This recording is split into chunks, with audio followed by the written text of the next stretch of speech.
The dungeon in Terraria is one of the most prominent locations in all of the game. It is here that players encounter some of their first boss fights by means of the Dungeon Guardian and Skeletron, as well as gaining access to some of the game's better gear when it comes to pre-hard mode. Although the dungeon isn't just useful in pre-hard mode, but in hard mode as well, after defeating Plantera, the dungeon opens its doors to harder mobs and better loot capabilities. The enemies here are stronger than before, but if they're killed enough, they will drop some of the better items in the game, such as the Shadow Beam Staff, Rifle Scope, and Wisp in a Bottle, to name a few. On top of that, enemies above 100 HP have a chance to spawn Dungeon Spirits, which when killed will drop Ectoplasm that is used in the making of Spectre Armor, Ghost Wings, and event spawners such as the Naughty Present and Pumpkin Moon Medallion. It is for these reasons and more that creating an efficient farm for the mobs of the dungeon is important and sought after by many players of the game. Recently, one of my subscribers requested that I make a farm for the dungeon, and so I've gone ahead and done just that by using some more advanced techniques. The farm you currently see on screen now is what we will be attempting to construct in this video. This farm will help yield all the items previously mentioned and more, but will require some effort on your part to build. I'd like to mention that this design is not fully my own, as I have adapted it from one of my previous worlds that I had years ago. I had a design similar to this from somebody else, but since it's been so long, I cannot remember who that was. Nonetheless, Terraria farms are about efficiency, so no matter what, whoever supposedly came up with it doesn't really matter, because what matters is that it works. Now, to start the build, the first thing that must be done is clearing out the dungeon. I recommend maxing out your mining speed to do this in the fastest time possible. If you're curious about how to do that, then I have a video on that which I will link in the description for you to watch. This can take a good bit of time since mobs get in the way, but ideally you want to clear an area approximately 180 blocks long by 100 blocks tall to get the general size of the farm. When doing this, be sure to mine the area of the dungeon that has the most open space already and most dungeon walls in it and near it. This is important for the dungeon mobs to spawn, as they will require dungeon walls for spawning to occur. With that being said, it is very important that you do not, I repeat, do not destroy any dungeon walls until the farm is near completion. If you do so, you risk ruining the spawns for the farm, and player-placed dungeon walls will not allow the mobs to spawn, rendering the farm useless. Trust me, I've done it before. After you've cleared out an area big enough, go ahead and try and find the center few blocks. We will use a strategy for manipulating spawns that you may have seen in other videos. To start, make a 4-block platform in the center to begin your measurements.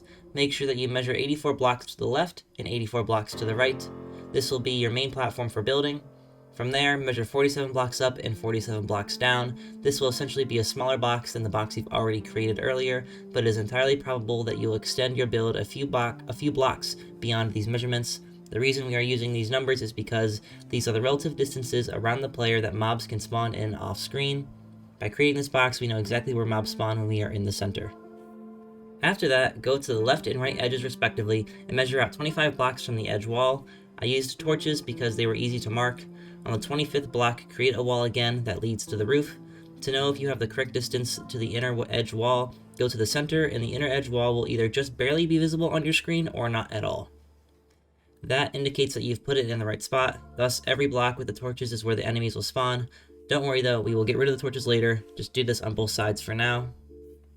Then go ahead and make another platform below your first platform that spans the length of the build. Be sure to use dungeon bricks here. Also, I'd like to note that at this point, you should still not be destroying the background tiles. If there are gaps in the tiles already pre-existing or other underground tiles there, it is okay to leave them there for now. With this platform, we are going to begin using a technique called hoiking.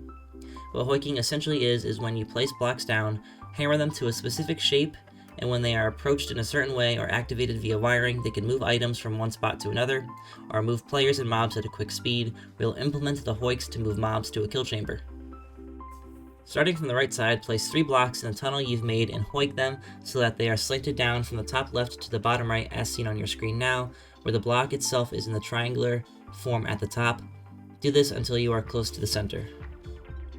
To help mitigate enemies that are annoying during the build, I took a detour to destroy all the tiles below the platforms. This is okay to do this time because we were going to do this anyways. After destroying all the tiles in the bottom rim, replace them with some player-placed tiles and light up the space down below. This will not allow enemies to spawn, so you no longer have to worry about enemies below you. Note, at this point you may see some things on screen near the edges that are on the build, but if I haven't stated to do that yet, then do not do it because it was probably mistakes or testing that I was doing. I'll be sure to let you know what things to add and when. For the sake of the farm looking nice, I added torches into the spawning chambers and in the surrounding structure. You don't need to add torches to the surrounding structure, but I did it just for the aesthetic, and at this point in time you can also get rid of the torches that you had in the spawn chamber at the bottom.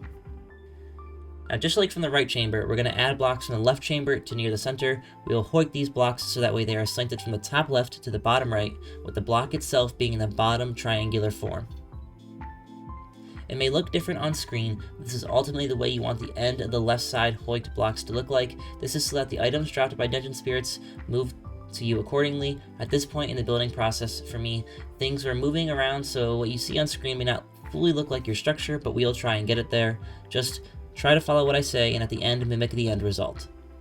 So, on the right side of the left side hoiked blocks, add spiky ball traps from the jungle temple approximately 8 blocks above the hoiked ones. This is so that when dungeon spirits are spawned or any teleporting enemies teleport in, they are killed by these spiky balls. Just to the left of this spot, create a clearing around 7 blocks or so that we will use as the initial kill chamber. I have set up a 7x7 box filled with spear traps to do the killing, also obtained from the jungle temple. Stack these on top of each other at the top of the room, starting at the same height as the spiky ball traps. This gives mobs enough room to collect in there, create a 1-block barrier between the spiky ball trap room and the spear trap room, and destroy every other block so that way it looks like there are gaps in the middle. This is so that the dungeon spirits have that room to fly through. We will want to actuate all of the spear traps so that way they can go through each other, so we're going to wire them up to actuators, then actuate them, then take off the actuators to leave them permanently this way. In order for the spear traps to work correctly, I recommend player activation by using platforms with pressure plates and 1-second timers. Create a small rectangular box near your center that you will use to activate them every time you use the farm. Alternate between pressure plates and 1-second timers as shown on screen. Wire each pressure plate to its subsequent timer so that way as you fall through the platforms, the spear traps are activated in a staggered way. That way they go one right after the other. When you wish to deactivate them, you will drop to the platforms again. I alternated the colors of the timers using red and yellow so that way they did not interfere with each other, and so that way I could use blue and green for the spear traps without making them activate each other either. Then wire each row of spear traps to their respective timer, the top row of spear traps wired to the top row of the timers, and so forth. Follow a similar pattern of wire placement as I have to ensure it works. Sometimes getting wiring to work to not intersect or connect in improper ways can be quite difficult. Now at this point, the farm still isn't ready to be used. At the end of the hoiked blocks that were coming from the right side chamber, we will create another platform downwards and to the left, so that way enemies get pushed from the right side chamber to the left side chamber below us. To get them to move left, do the same thing as before and hoik the blocks the exact same way as the right side hoiks. When you reach the left edge, you'll want a space around 3 blocks wide, so that way the mobs can be moved upwards. I recommend making the final 3 columns with the bottom hoik system slanted from the bottom left to the top right, with the block itself on the bottom in triangular form.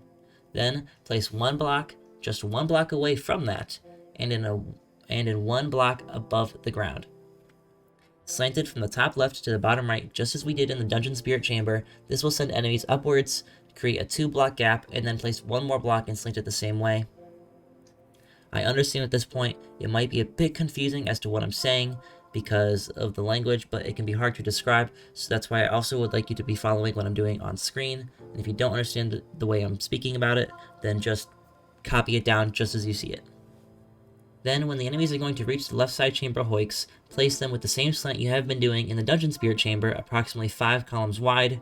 Also, I kept the first 3 blocks of the bottom row out of the build, just create it like this so that way it looks on my screen right now. The reason for this is so that enemies will be sent upwards and not get stuck in the hoiks themselves or in surrounding blocks. If we go back to the right side where the enemies drop down to the bottom layer of hoiks, just create 3 hoiks in the middle of the 2 layers and in the middle of the 3-block gap that are slanted from the bottom left to the top right, with the top block itself in triangular form on the top left. This will help send enemies downward, and the top left of the transition between the layers can be left open. Since all of these hoiked blocks are hooked up to a 1-second timer, if enemies stop here for 1 second, it is okay, because they will drop as soon as the blocks are activated anyways.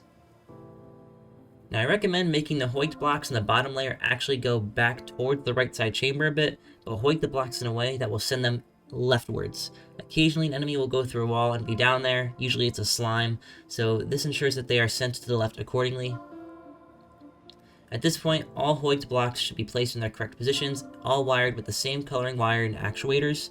bringing all the wiring to the center where the player will be located so that way they can actuate them all on a 1-second timer. Also, hook the spiky ball traps up to the 1-second timer as well. This will keep a constant flow of enemies and traps to kill them. You might notice that items dropped from mobs may get stuck in the spear trap chamber, so to combat this issue we place a teleporter in the center where the player is, and one in the spear trap chamber. When enough item drops are built up, we can activate the teleporter, which sends us in there to collect the items, then activate it again to go right back. You may take a little bit of damage, but you shouldn't die. This teleporter in the center of the room should be hooked up to a teleporter outside of the farm, so that way you can teleport right in and enemies will spawn in the correct locations. Nearing the end of the build, I filled in the gaps above me with blocks so that way the teleporting dungeon mobs don't go up there. I added a water candle to increase spawn rates, a bewitching table so that way I could have more minions, and chests for storage. You'll want to use a raven staff when you are AFKing here. Place the ravens in the center room with you so that way if any cursed skulls spawn, they will kill them for you so that way you can AFK.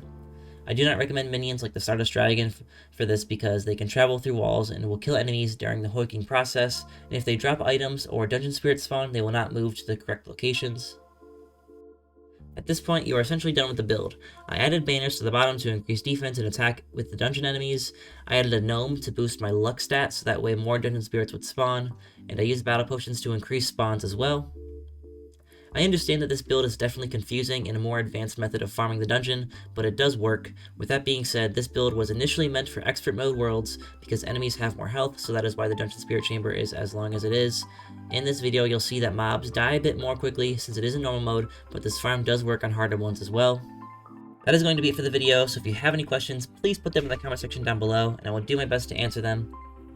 I know this can be confusing, but also if it's done correctly, it's a pretty cool build to have in your world. If you found this video helpful or just thought that the build was cool, I would greatly appreciate it if you liked the video, as this did take a while to film and produce. Also, if you want to see more Terraria videos, be sure to subscribe to the channel, as I've got really big videos coming up in the near future that I know you guys are going to like. As always, this has been Bartula, and I'll see you all in the next one.